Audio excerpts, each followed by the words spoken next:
So ngayon po ay check na rin natin ang ating thermostat valve kung ano po ang status dahil nag-o-overheat po ito.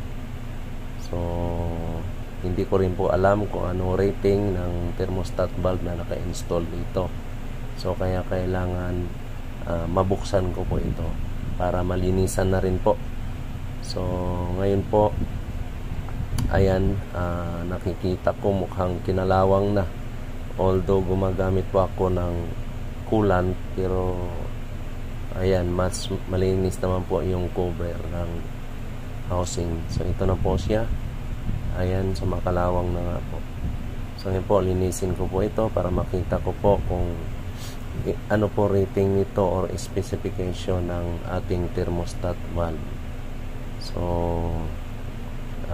ayan po, ngayon po ay lilinisin or pupunasan muna natin to para makita ko kung ilang degree Celsius.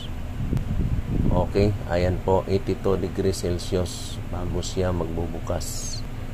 So itry na rin po natin na itesting dito sa pinakulong tubig kung talagang working po ba siya.